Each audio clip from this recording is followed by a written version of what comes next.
What's up, everyone? I'm your host, Shira Lazar, and welcome to the third day of Live at Sundance. Woo! Yes. Our audience is still awake even after a crazy night of partying.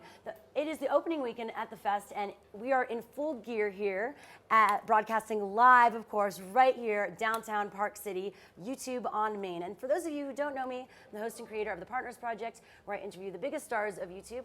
Also check out my daily live show, What's Trending, youtube.com/What's Trending. Now, I've had such a great time with all of you watching the past 2 days. We've become friends. We've gone through highs and lows together. It's been a blast. I'm really sad to go, but I'm so excited to turn the hosting duties over to my friend Casey Neistat tomorrow. Casey will host from Monday through Wednesday of this coming week, while Jimmy Conrad from Kick TV Live will be here on Thursday and Friday. So all week long, we'll continue to bring you the very best of the fest, event coverage, premieres, panels, excerpts from films and shorts, and more behind-the-scenes info than you can handle. Don't get scared, subscribe. Now sitting next to me, zoom out you guys, this is a set. And we're very professional. It's Seattle native Lynn Shelton, director of Laggies. It's a story about an unlikely bond between a 28-year-old that doesn't want to grow up and her new 16-year-old friend. Welcome, Lynn. Welcome to Live at Sundance. Thank you. We appreciate you being here. And congratulations. This is actually exclusive, you guys, because Laggies just got acquired for $2 million. Yes. Congratulations. That's awesome. How did you find By out? a great company, A24, which has put out Spectacular Now, The Bling Ring, Spring Breakers has done a great job. So they're a new company, but really, really kind of exactly who I want to be working with. So I could not be happier. I know, it's a really a perfect fit. And did you know this was happening? Obviously, the negotiations happened overnight. I heard there were active conversations. Yeah. That was, we premiered the day before yesterday, and then I think ever since then, there's been a lot of, but there have been a lot of different companies circling, so it was very exciting. But yeah, I was kind of hoping it would zero in on that one. So yeah, and then this morning you woke up to an email and it happened. Well, the funny thing was I didn't read the emails from the people that would have, internally told me. The first thing I read was I read the news on the Hollywood Reporter, which is kind of exciting. Yeah, it's like, oh, somebody sold. I guess it was me. Anyway, well, pretty cool. It's fun to see at Sundance acquisitions happening because there have been years that's been a bit quiet. Sure. And the thing to know too is that sometimes you look at those total numbers of how many films got bought at Sundance, and occasionally it's only a number. I remember a few years ago, I was one of like 5 or something. It was like a really small number. Wow. But if you looked over the course of the next few months, of the next year, 6 months, year, hundreds of them sold. Dozens of them sold. It was like a lot. So you have to kind of look at they don't all happen super fast in a bidding war. Sometimes they take a little longer, but. A lot of the films end up finding distribution somehow, so it's good. And what a great cast. Such a balance of incredible actors. Oh, it was absolutely the dream cast. It really was. And here was the thing that was great. Not only the leads, but all the supporting actors too. Each one was more talented and more sweet-natured than the next. So not only were they all freaking talented and killed their actual roles, but they just were so nice to work with and so sweet to each other and to me, and it just created this it helped to kind of, I like to create a really nice, emotionally safe environment for everybody to work in, because I think everybody does their best work that way. And it starts with the people, because if you get a bunch of, anyway, a-holes, bad divas, things, bad people around, it's like one bad apple, man, it can really ruin the whole vibe. So luckily that hasn't happened for me yet. And this was, the best cast I've ever had. It was amazing. Really? And how did you get involved with the project? Well, it's my 6th film, and the first time I've directed a film that I didn't write. So it was a really fun, exciting new adventure for me. But I've read a lot of scripts over the last few years, ever since getting reps, and I just rarely feel personally connected enough to a story, even if it's a really, really good script.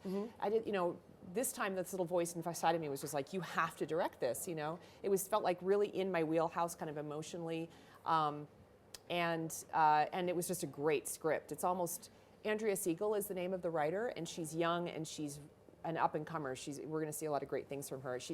Sam Rockwell keeps bringing up James Brooks, like just this very kind of organic, really funny, really, like the characters are very clever and acerbic, like the dialogue is very breezy and funny at the same time. It's just great. Yeah, she's awesome. I want to encourage everyone watching live, tweet us. We are taking your questions live for all our incredible filmmakers here today. #Sundance, #live. I'm on Twitter right now, so ask your questions and join us in the chat room. Now you said you were emotionally connected to this, and since this wasn't your script, so what was it about the story specifically?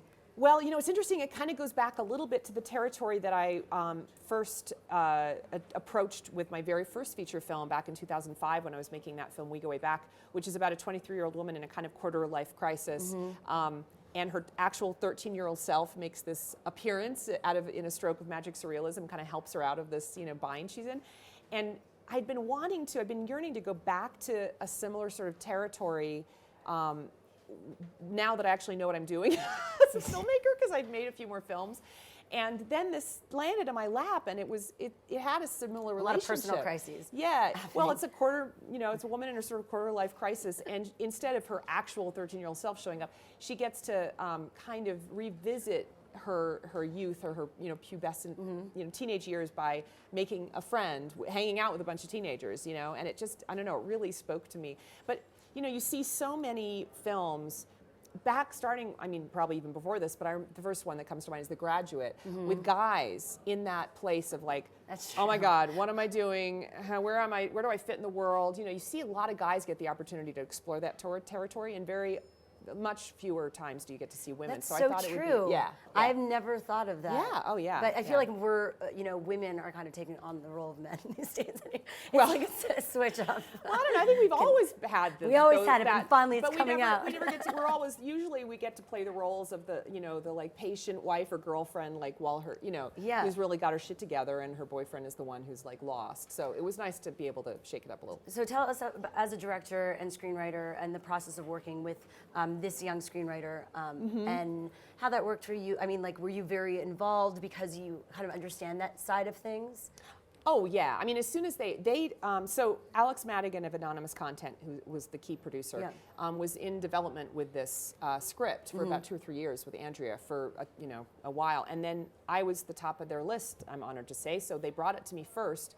And they were right, I felt like it was a good fit too. And as soon as I got attached, I gave a bunch of my notes, and we did drafts under sort of my supervision. And Andrea was just amazing to work with, like super, super ego-free, and really happy to take whatever direction I had. And then as we got closer and closer to production, we sort of figured out exactly what our budget was. And we were like, oh, we got to like eliminate a few pages, we got to eliminate a few scenes. So we kept working together, and sometimes I would take a pass, and sometimes she would on certain problems that had to be solved. And it was a really interesting process. I realized as we got closer to production, I've got to figure out a way to merge my voice as a filmmaker with hers. And luckily, we're very simpatico, but it was a process that I'd never done before. And so it was after having written my own films for so long. It was really interesting. And you always had those actors in mind. Well, yeah, we had the actual actors for actually only a few months right before. Yeah. But all of them had been, right up there in my, mind's eye. You sort of, the roles were so specific. I really didn't want to just, it wasn't a long list of people, of candidates. Like all of them were really like, yes, this would be a perfect actor for this role. So I was really, really amazed and happy when they all said yes. Definitely. Well, congratulations again, Lynn. Thank you so much for joining us today on Live at Sundance. And before we move on to our next fun interview, we're going to take a look actually at footage we shot at the Laggies world premiere the other night. Let's celebrate.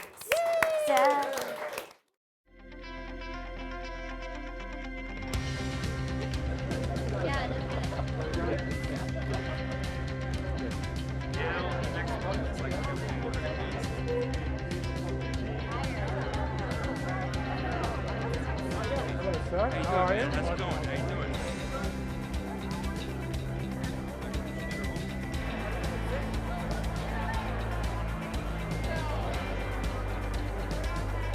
Good evening, everyone. You're here for the world premiere of Laggies. It's, I don't usually like to say anything about the film itself, but I can say something about the director. This director has been at Sundance a number of times. She's the nicest person, and she kind of does these movies that almost look simple until you really think about them and see how intricate her characters are and the people that she captures. They're people we know, but she does this thing that she makes us feel comfortable with them. My incredible cast, my incredible crew, most of which are here tonight, and most of all Sundance. I feel like I owe my career as a filmmaker to them because they provided a platform for a very small, tiny film that I made with friends for pennies. And it allowed me to actually be standing here again. This is my 4th time up here, and I'm overwhelmed with the gratitude.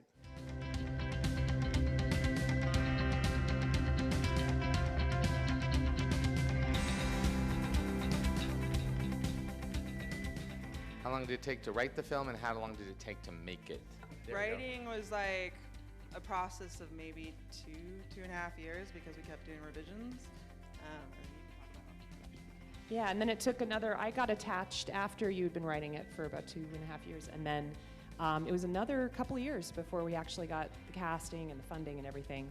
And then, I don't even know how much prep. It felt like too short a time, but we prepped for a few weeks, and then it was 25 days of shooting and a few months of editing, and here we are. You talked about how you work with like a lot of your friends, people that you're very familiar with, and this film you didn't. So how did you tackle that challenge? What I really like is to create an environment on set that's fun for everybody and that really feels good and emotionally safe so everybody can do their best creative work. And we were able to shoot this in Washington State and Seattle, which is where I live and love to work. And we really lucked out because the actors were even more lovely and more delightful and more sweet than the crew, which I didn't think was possible. But you guys were all so lovely to work with. And it really does make for a better experience, certainly, but for a better movie, too, I think. Welcome back to Live at Sundance. We're at YouTube on Main, and now I'm joined by director Damien Chazelle, whose feature Whiplash opened this year's festival and has been on quite the tear ever since. Welcome, Damien. How's it going? It's great. Only 28 years old. You're so young and so successful now. Congratulations on this great film, which opened up the festival. What was that like for you? It was, it was terrifying at first, and but it was fun. You know, it was the kind of thing where I'd come to Sundance last year with the short and just kind of dreamed of, the dream was always just to come back with the feature, basically. But this quickly, you had such a quick turnaround. Yeah, it was not, we didn't sleep much. And what was that? So tell me about the process of going from the short. You obviously, people noticed the film. Was it like right after Sundance last year that like you went into feature mode? What was the process? Yeah, well, right after we had the feature script already. The short was kind of a proof of concept. Yeah.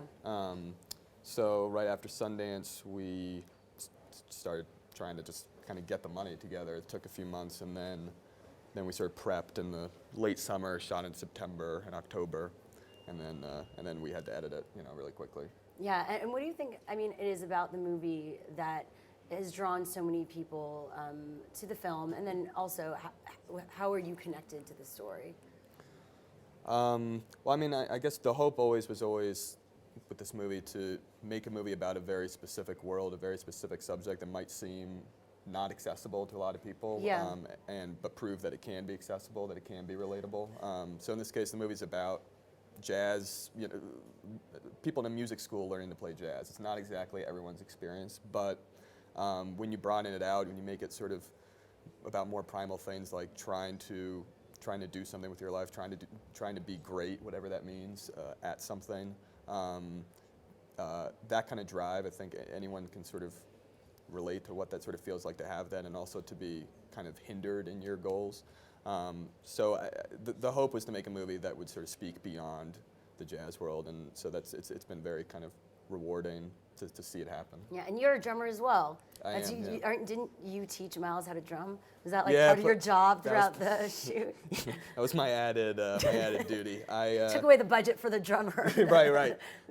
Actually, no, there's a lot of double duty because I did a little bit of drum teaching, but also one of the people who plays one of the actors in the movie who plays a rival drummer, the kind of senior drummer that Miles is trying to kind of replace, also taught Miles. So it was a sort of double team kind of thing.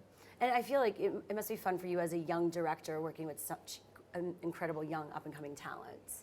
And do you feel like that helps create a better connection with you and the actors? Does it make a difference? I don't know. I remember seeing Miles in his first movie, in Rabbit Hole, back when I was first writing kind of the first draft of Whiplash.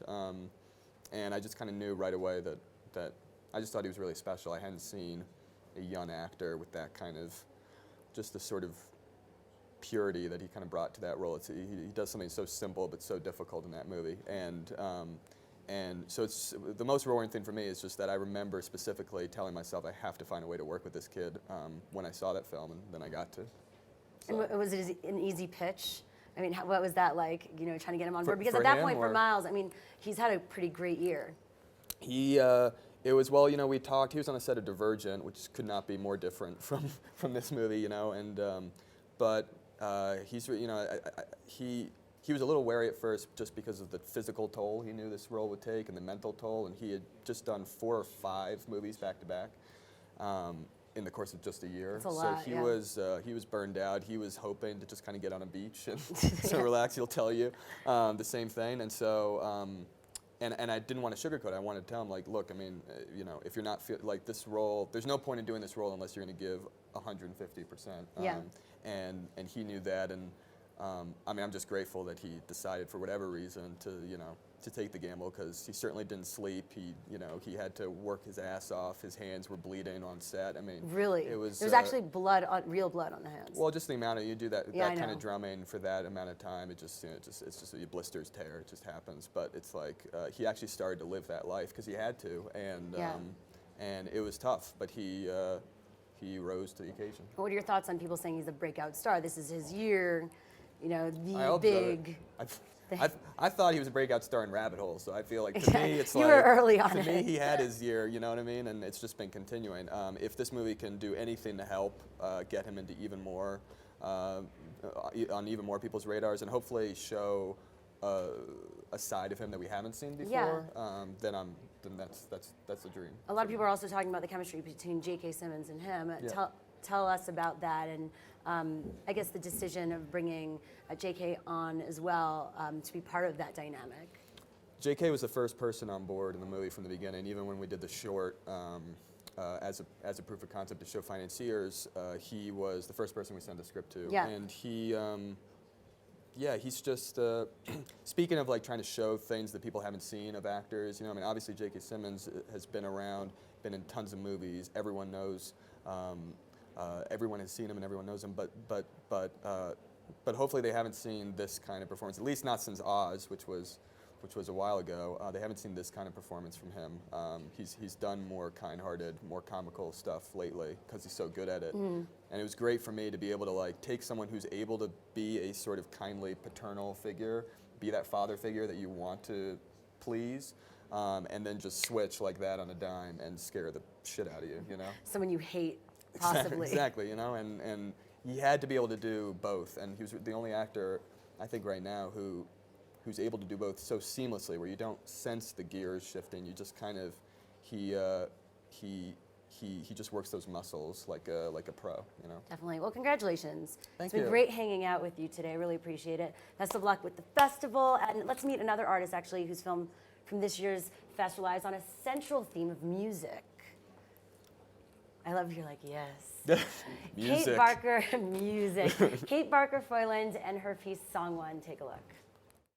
I wanted to shoot at a lot of places where I go to listen to music, places like Pete's Candy Store, and we also shot at Bowery Ballroom, which is on the Lower East Side.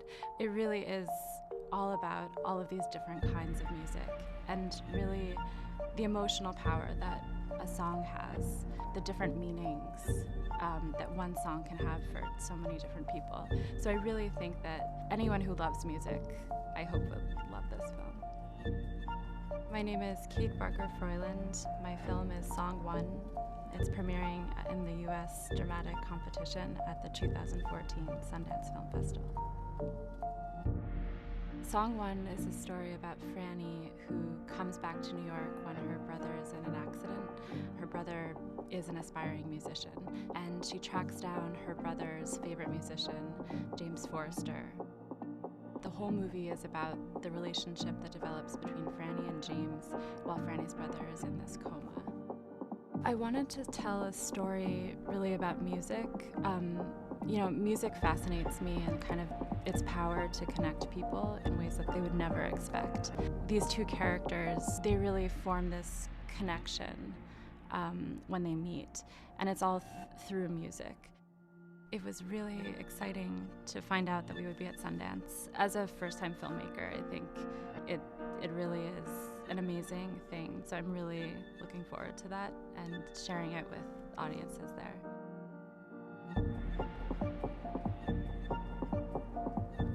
Welcome back to Live at Sundance. I'm Shira Lazar coming to you from YouTube on Main Street. Remember, we're taking your questions throughout this live show. Tweet us using the hashtag Sundance, hashtag live. Join in the chat room, please. We want to hear from you. And you know, there are so many films creating buzz at Sundance this year. And one that people are lining up to see is Jamie Marks is Dead.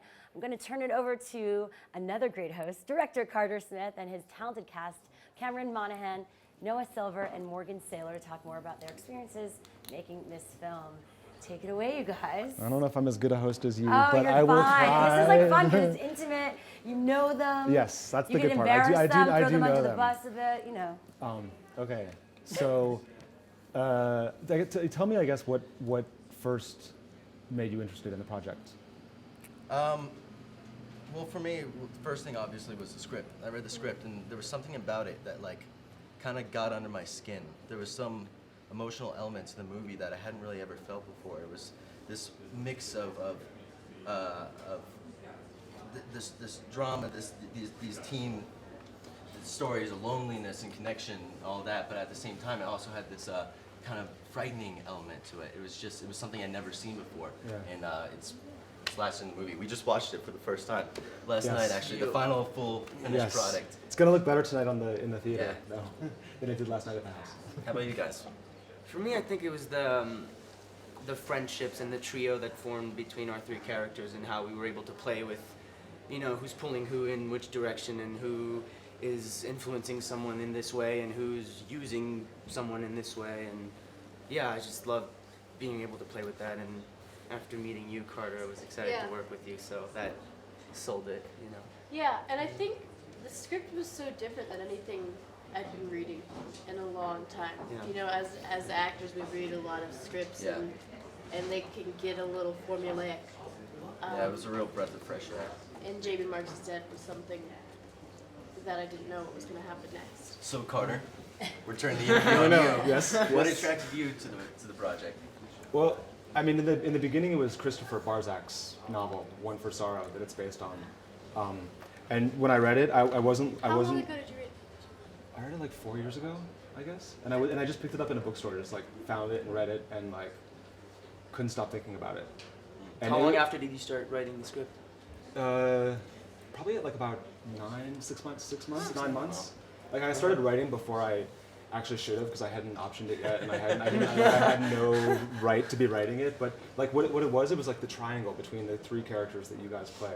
It was such an interesting sort of dynamic between the three of you that I had never sort of seen before, and it was so kind of complicated but relatable in a weird way. All the characters feel very real to me. Like each one of us is a different person in a school, but Even we though all I'm a ghost. Yeah, you're a little different. You know what? A lot of people haven't seen this movie yet. Maybe we should tell a little bit about what the movie's about, huh? That's right. No one, like, people don't really know. Yeah, no one's actually seen it. So, well, you're the director. You can give us a synopsis. Well, I mean, it's about Jamie Marks, who is a ghost, who comes back looking for the sort of the friendships and the relationships that he never had, or he never got when he was alive. A lonely boy when he was alive. Jamie Marks. Traumatized. Poor Noah. Well, I mean, I think a lot of the movie is about loneliness and struggle to connect with someone. You know, it's about trying to build relationships and express yourself in some way. Yeah. It's kind of amazing because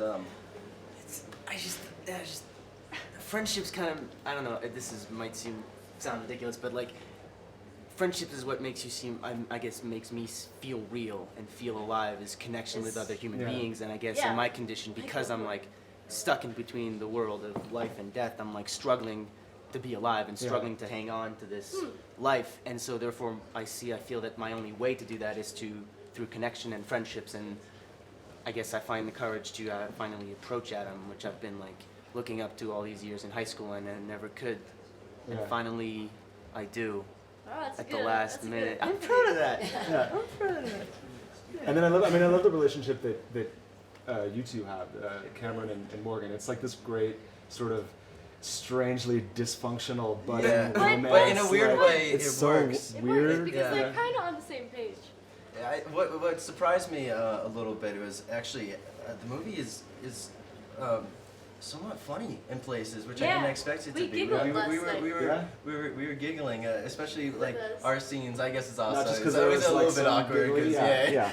There's some giggly, worthy moments. But I don't know. It really, I guess it reminded me of when for my first relationships with girls, how you don't know understand, what you're a like. relationship You're in is. this like he goes into a room. And it's like this like scary place that he's never been before. Like, what do you do? What do you say? You know.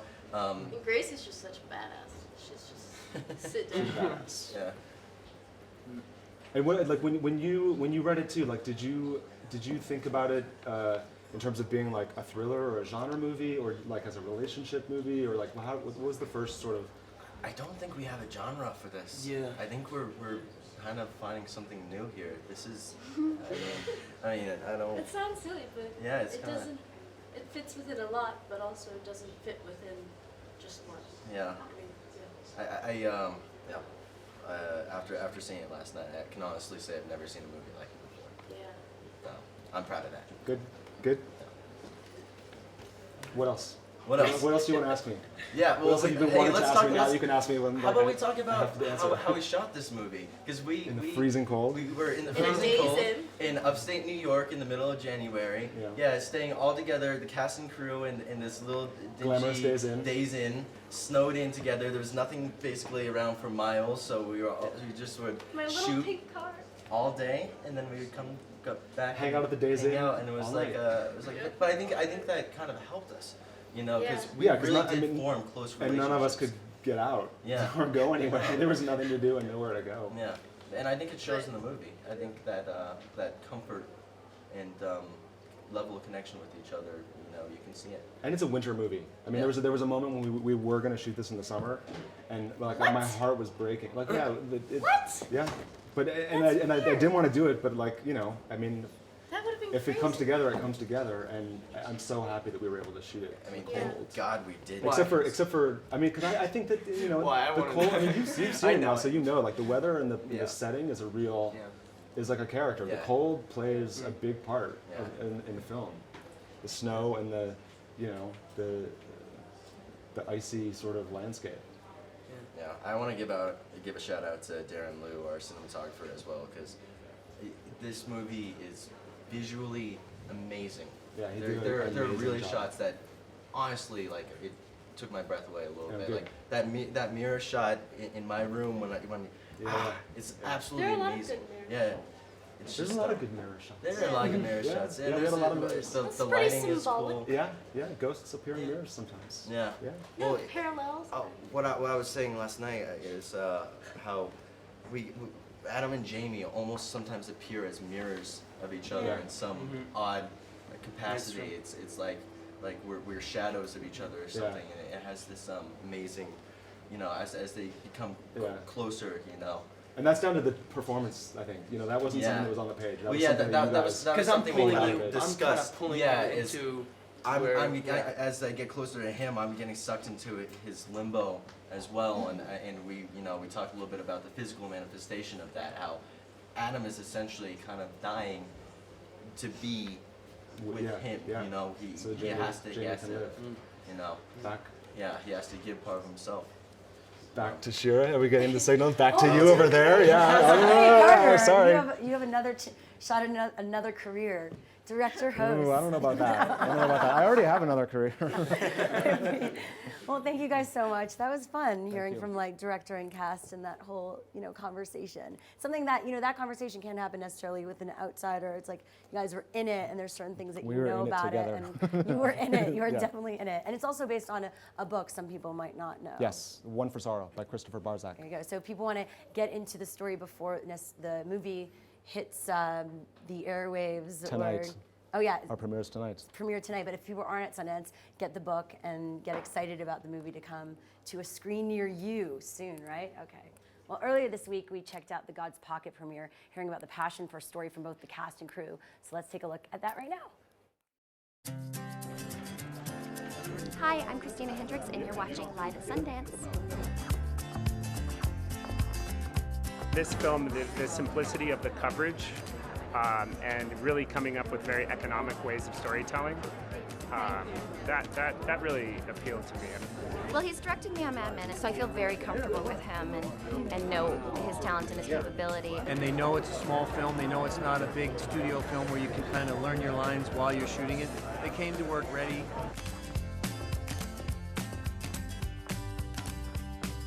Good afternoon, everyone. My name is Trevor Groth. I am Director of Programming. It's a pleasure to have you all here at the 2014 Sundance Film Festival. Wow. Thank you very much. Thank you, Trevor and John Cooper and Mr. Redford and everyone at Sundance that's allowed us to be here, allowed this to be possible.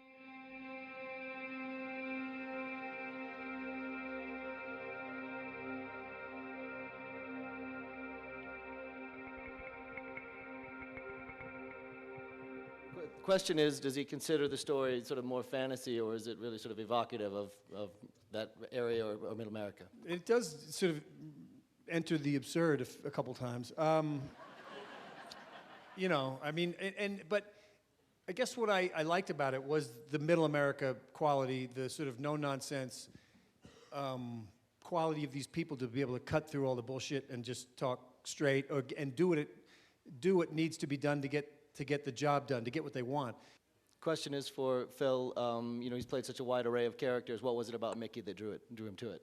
There's just something about the goodness of the guy's heart, even though he was a criminal, you know, and pretty tough guy, you know, but he was soft at the same time, and there's something about that that was very attractive. Being that passionate about the story and feeling as strongly as I did about it, I felt comfortable to hire people who were equally passionate. One more round of applause for everyone involved.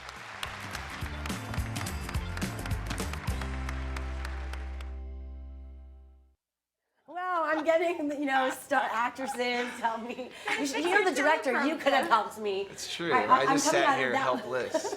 It was driving me Right, crazy. I'll do an official welcome back. You're watching Live at Sundance. This is live, so anything happens. You know, we're having people help move the cameras. No, but this is hands-on. It's Sundance. Everyone's very hands-on.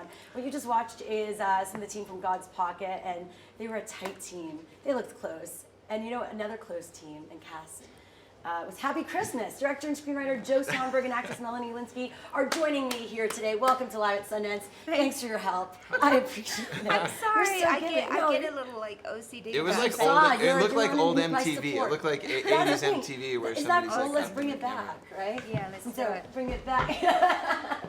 I used to do stuff like that all I the know. time. Why don't we do it anymore? Oh, that's like a camera. Yeah, It is that's a it. camera. You were Right in the that's shot. That's our three shot. Well, that's you know? unfortunate. I wouldn't have done it. I thought I was just moving a telephone. It's all good. Right. You had, you know, good intentions. So we Yeah, it's not going to be a pretty shot though. I It's hope not I about never that. see It's about it. the vibe. It's not about the shot. It's about the, you know, vibe of this whole conversation. Tell us about this film. It's a really Happy Christmas. Tell us about for you. Yes. And you also, I love how you act and you direct and write. You do Sometimes, yeah. This one, Melanie gave me the confidence to act in this. Really? one. You're the one who encouraged I you? asked Yeah. her. I was like, should I be in it? She was like, sure. You didn't even say that. I was like, why aren't you? You Oh, were yeah. talking about actors. I was like, why don't you just do it? You're so good. And then he was like, I am so good. I will do it. Wow. No, he didn't say It wasn't that hard then. I didn't say that. No, it helped though. It was nice that you said that. No. I always waffle on whether I should be in them or not because sometimes it's nice just to direct and not act in them. But then when I'm not acting them, I'm very jealous of the actors for getting to have all the fun. yeah. and You're do a the jealous fun stuff. director. I don't know. That could become Yeah. a bit Yeah. become I was trying to resentful of your avoid own that. actors.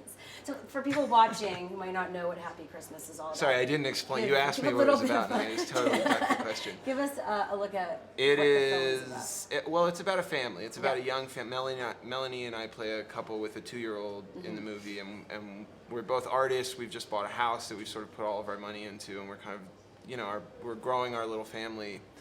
And my younger sister comes to live with us. She's had a bad breakup, and she sort of needs to get out of town. So we invite her to come live in our basement. thinking that she can help out with our kid a little bit, and it sort of turns out that we end up sort of having a second child rather than having a helper with our first child. And you have such a great cast, Anna Kendrick also, and Lena Dunham. Tell us about getting them on board for this Sure. film. Well, I had just worked with Anna on Drinking Buddies, my Yeah. last movie, and just had a great time working with her, and just felt like our vibe could be a sibling kind of thing if I brought her into this. And as long as you played the actor, of course. Yeah. Well, I actually was like, I mean, there was a very long period of time where I wasn't going to act in it, and but I knew I wanted her to be in it, so I was sort of thinking who her brothers could be. And then Lena I've known for forever. She, I don't know when I first started talking. Maybe 6 or 7 years. Yeah, when Lena was in film school, we started corresponding. There's a web series that my wife and I made called Young American Bodies for IFC, and Lena was a fan of that show, and so just sent me like a nice email, and we stayed in touch over the years. So this is the first time she's acted in something of mine. I've been trying to sort of get that to happen for a really long time. So why this one? Why did she finally cave in?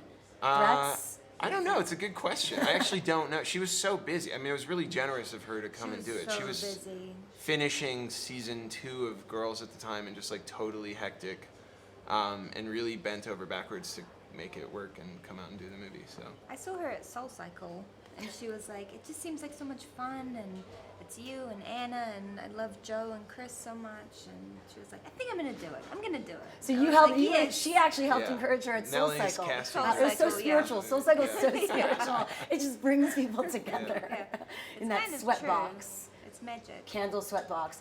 Tell me. He laughs at how much I love Soul Cycle. Well, that's a I don't good even thing. know what You're it healthy. is. I just have Get with it, okay? Tell us about the dynamic between the three of you and what that was like, bringing that on screen. It was really fun. I mean, Lena was only there for 3 days. Yeah. But we lived in an apartment together, and that really helps you create kind of a bond in good ways and bad ways. It was helpful to get that kind of sisterly feeling with Anna, to be like, "Oh, I've been in the bathroom for, however long." But I really love both of those girls. They're so great. They're both such wonderful actresses. They're just like good, strong women who speak their mind, which I really appreciate. It was a really nice feeling. Nice, good feminist. It's a lot what the sit. movie's about. I mean, I designed this movie mostly to get the three of them in scenes together talking about things. It seems to be like a lot of female-driven movies here at Sundance this year. Like really great, coming of age / personal crises at different ages. It's about time. I mean, Yeah. we're really embarrassingly behind in terms of having movies about women and central women characters. So I think Sundance has made it a point in the last couple of years to focus on that.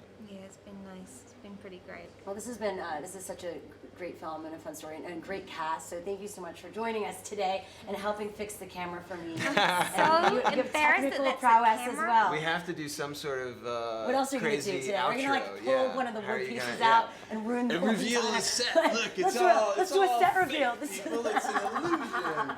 There's no film in this can. He's freaking out. He's Look at the light back here. It's Oh God! He's gonna For break those of you just tuning into this madness, as you can see, we're live. Anything can happen. Hey. And I'm Shira I'm gonna start Lazar. taking my clothes off, so you better Wow, cut out. This is getting really interesting. He will. He loves it. We're coming to you live, of course, day 4 of Sundance, right from the YouTube on Main Street in the middle of Park City, Utah.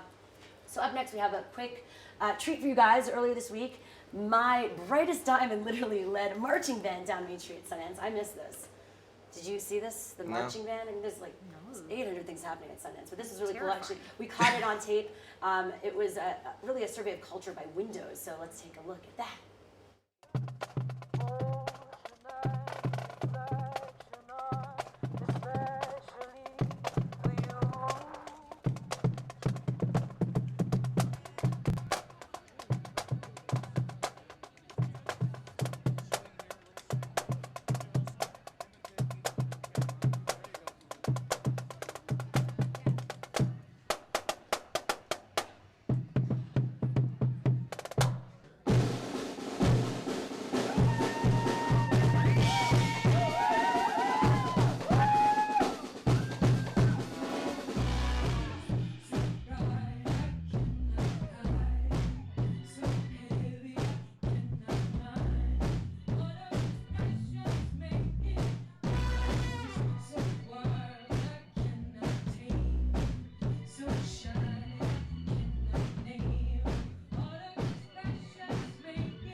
that's just a glimpse at how much music is also part of Sundance this year, both on screen and off camera here on the streets of Park City. And I'm going to send it over to director Barbara Koppel, who's with director Sophie High, to talk about Sophie's film 52 Sundays. I want to encourage all of you to tweet, join us in the chat room, #Sundance, #live. Ladies? Yes. I'm really honored to be here with you and to interview you. And so honored that I want to do a selfie of us. So we will start this off as a selfie. Cool. Whoa! All right. So we will have that. You have done so many provocative and interesting films. You've ranged from documentary to narrative. You were here in Sundance in 2011 with a film called Shut Up Little Man, An Audio Misadventure. Yeah, so I was the producer of that, and it was a documentary. Yeah. And then you have gone away and you have come back in 2014 to have this amazing new film, 52 Weeks. 52 Tuesdays, it's called. 52 Tuesdays, yes. Yeah. Easy to remember because we set and shot the film every Tuesday for a year. So it's a scripted narrative, but every Tuesday we would go out with the actors and shoot the film. And in between we would write it and rehearse for it. And so 52 Tuesdays is a literal title. And why? What Why? was the reason for that? I mean, that's so bizarre because you would stop at 12 midnight. You wouldn't go beyond it. Yeah, that's right. And so that's a really great thing sometimes, because you only have a very short scene. So it's a small week. And other times it's, a 20-hour day to shoot that amount of stuff. But why is screenwriter Matthew Cormack came to us with a concept of every Tuesday 2 people meet. And he wanted to create something with a set of rules around it where we would follow those people in real time, despite it being a fictional story. And I think we were really interested in the idea of time and authentic change. And so we were looking at that. And we have a character who's 16 and becomes 17 during the course of the film. And she changes a huge amount. And the change is more emotional than physical, but I think that you can feel that and see it. And the mother character in the film as well is undergoing a gender transition. And so that's a part of what we wanted to explore. And the daughter only got to see her every Tuesday for 52 weeks. That's right. So the storyline is that at the beginning of the film, the mother says, I'm going to transition and become a man, live as a man. And they make this promise to see each other on Tuesdays while the daughter lives with her dad. So we follow their meetings and the other things that happen for them as well. This sounds risky, different. You also worked with non-professional actors. Maybe you could talk about that a little bit. Yeah, look, we come from a place called Adelaide in South Australia, and there's not a lot of cast, like big cast there, so we needed people that we could work with across a whole year. And I was looking for people that were different, that had a quality of their own and that could sort of settle into the characters and bring something unique.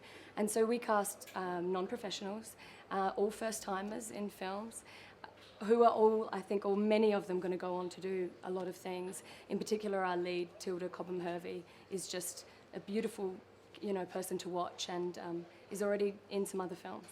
What inspired you to do this film?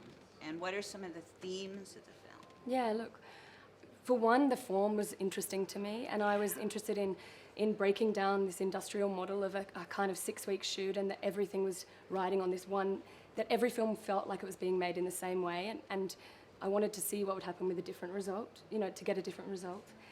Secondly, it's about a family, and they're an unusual family, and I felt we could explore characters that felt closer to our lives than what I see on screen all the time. There's a lot of kind of exploration of who someone is and finding their own identity in a world where at 16 this character already has so much grey, as in not darkness, but that she understands that the world is complicated. And how do you work out who you are when you already understand that? Yeah. And how did people react to this film? You've shown this film. Yeah. Look, we have our world premiere today at the Egyptian at 3, but we have shown it before in our hometown. And the response is, I thought it felt like an experiment, the film, but the response from audience is that it feels like a moving story, and that they surprised me with how well people embraced it. This is really important to me. When you found out that you got into Sundance, what was your reaction? I don't know, like, we were so thrilled. I mean, this, you know, I came as a producer, and that was thrilling and exciting, but to come as a director is a completely different thing. And, you know, you always want to come to Sundance. This is an amazing place to screen a film, partly because of the prestige, but also the audiences are so fantastic. They ask such great questions. It's a real treat to just travel around on the buses and actually talk to people about making films. Yeah, it's thrilling. And what would you give, what advice would you give to aspiring filmmakers? You know, I think you just, for me, everything's about the work. And this stuff is fantastic because you get to talk about it. But to me, like, it's all about hunkering down and working and being true to that and not having to show people that you're professional, or that you're doing the right thing, or that you're good all the time. Just do it. Just do the work. Well, I am so thrilled. I can't wait to see your film, and I just think your risk-taking is marvelous. Thank you. And thank you very much, and we're gonna go back to Shira now. Thank you. Thank you, and I agree. It's so great to see a film taking so many risks and telling a very unique story that hasn't been done before. So thank you so much, Barbara and Sophie, for joining us today. Now, being that we're in Utah for Sundance, there was a fair amount of attention around the premiere of the film Mitt, where director Greg Whitley received amazing access to the presidential campaign of Mitt Romney. So let's roll that clip right now.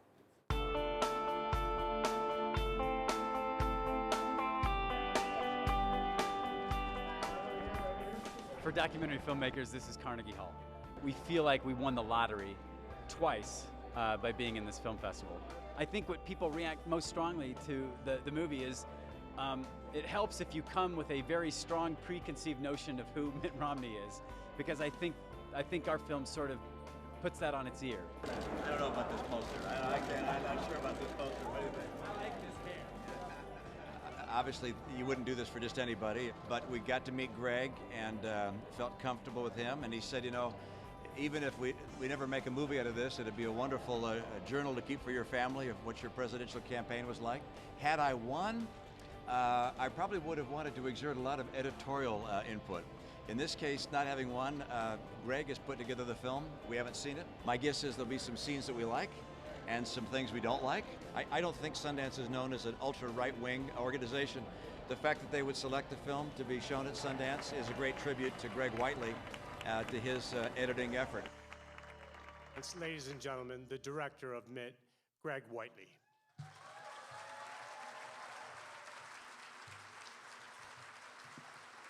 Here's what I learned.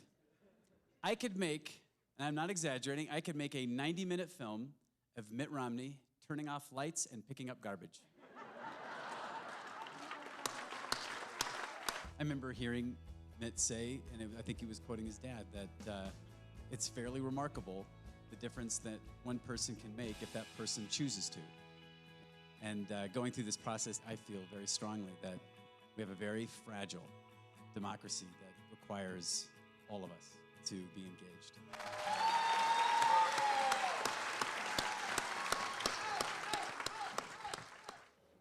You're watching Live at Sundance. I'm Shira Lazar, coming to you from YouTube on Main Street. Now, this next segment is going to be a really great conversation. I'm going to throw it to Eddy Moretti from Vice as he talks to the director and star of the film, Fishing Without Nets. This is getting a ton of buzz here, and it's really an honor to have the director and cast here today. So, Eddy, I'll take it away, and I'll bring in some questions from viewers using the hashtag Sundance, hashtag Live, and in the chat room. So if you have any questions, let me know. Eddy?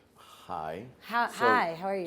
So I'm focusing on them, but sometimes I like to focus on you. Do whatever you feel comfortable with. Okay, and you interrupt me if it all goes pear-shaped. Okay, total interruption.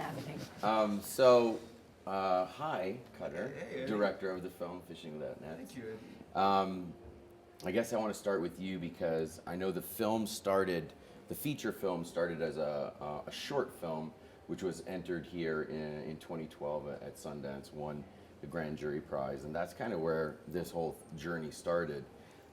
Tell me, why you went to do the short film and how you found your cast in the process of making that film, and how the hell did you stick with them or they stick with you for the year that it took us after you made the short to get financed and ready to go back to Africa to make the feature? Yeah, so back in like 2008, 2009, when piracy was, you know, really booming, I was just really obsessed with the topic to a crazy degree, and to your detriment. To my detriment, basically, yeah. And you know, I just felt really compelled to go in and learn everything that I could about the subject and tell the story from the perspective of the Somalis.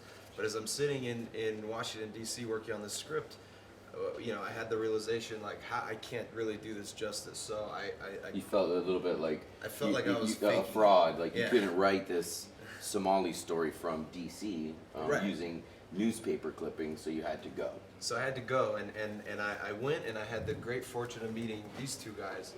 Who are this these two guys? This is Abu Bakr, and this is Abdi. Abdi's the star of the film. They both have roles in the film, but Abu Bakr really introduced us to the Somali community in Kenya where we were filming, and we basically. How did you meet Abu Bakr? I met Abu Bakr through another friend of ours named Harold who lived there. But we basically showed up, and first or second day there, we met Abu Bakr. I just knew this guy was gonna, you know, be a great. He was a bit of a player in the Somali community. Yeah, in he's Kenya. everybody knows him. This is interesting, because he had a job when you met him. Can you talk about that? He probably had several jobs, but yeah. Why is everyone laughing? Maybe ask him, what was your job before you became a big famous actor? What did you do in Kenya?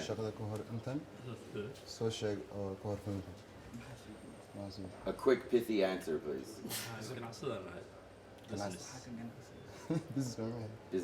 A businessman. He was a businessman. Okay, so we Next can't. question. Come on. Next question. So we made the short as basically a way of kind of creating this world. Our plan was always to turn it into a feature, but it was like research and development. It was and everything. research and development, and it was a chance for us to start getting our rhythm together. Like we made the short, and during that process, you know, people refer to Abdi as a non-actor, Right. but after we made the short, there's just no way you could call him a non-actor. He's an actor. Yeah. And we just, you know, we all developed a relationship, and we created this really natural working environment that we took on to the feature film, and you know. So let's ask them. Did you ever think that the short film would be turned into a big film, which would be good enough to get into a really big film festival like Sundance?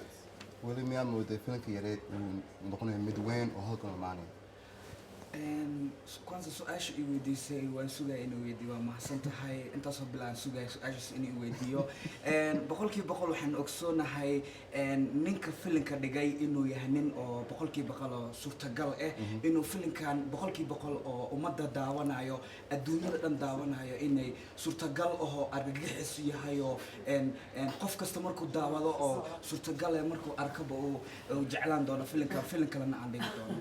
To paraphrase, he said he was waiting for this question for months. For months. Oh, for months. a good Yeah. question. He said that Cutter is a very smart guy, and he knew that this would become something big. He knew that it would become something that would evoke emotion. Great. And then he went in very detail what kind of emotions, from Great. crying to. And is he happy to be here at Sundance? boqolkiiba boqol gudahan ka faraxsanahay. Internally, he's like excited. He's holding it in. How does Abu Bakr feel being in America? This is the first time in America for both of them, right? We're going to the American cinema. waxaan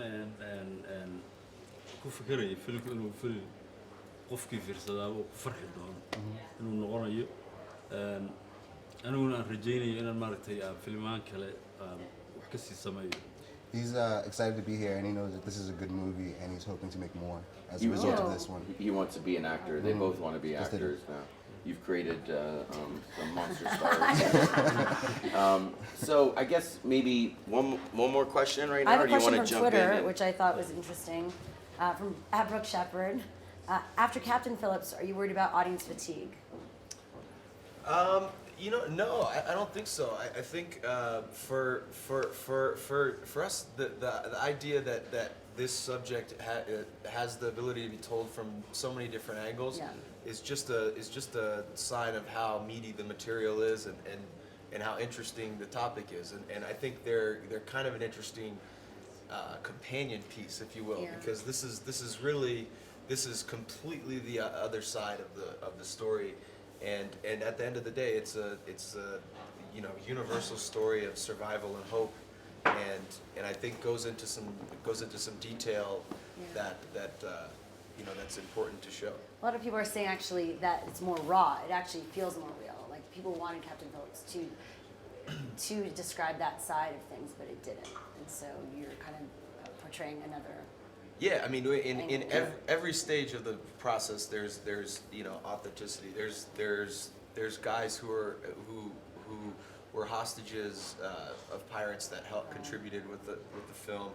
There's some, everything that we were doing was trying to tap into this level of authenticity. So, I think that comes through, and I think that's the important, factor of the Can I sort of metaphorically jump on the couch and become part of the jump all team? You want to like lie cross? No, but I think because the Captain Phillips question has come up a bunch of times, and I do think they are companion films. I think Greengrass is an incredible director. He's a huge hero of ours and yours especially, and it does not. One film does not need to contain every possible nuance. And it's impossible. It's impossible, and it's stupid to ask filmmakers to do that or to, exhaust the procedural details on something like a pirate operation or any kind of action film like this.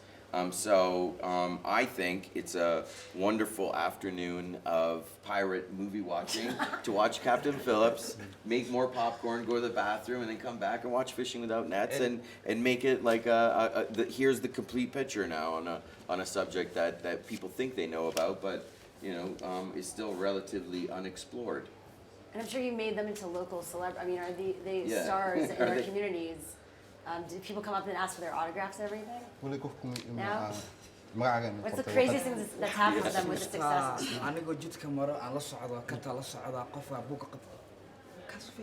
Yeah, he has while he was walking with Cutter recently, that happened.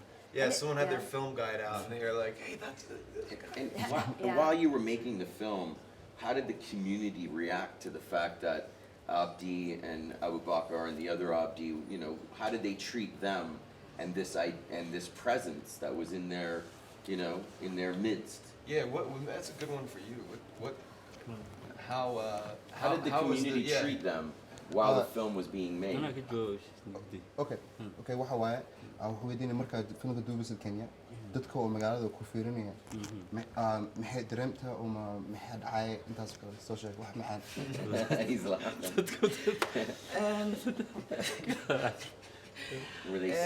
waxaan xasuustaa dadka leeyihiin ninkaas waa waalan yahay fiirada wuxuu socdaa garan la'aan dadka badiba oo Afrika joogo ma aqoonsano ninkan waa actor ninkan waa director ninkan waa san ma aqoonsano boqolkiiba boqol qofkii fiiriya kan waa waalan yahay naga dhaafay dhahay. Well, most of the time, people that would see him and the crew would think that they were just crazy and not understand that they were making a movie. Oh, right. So, lost their mind. Yeah. Like, what's going on here?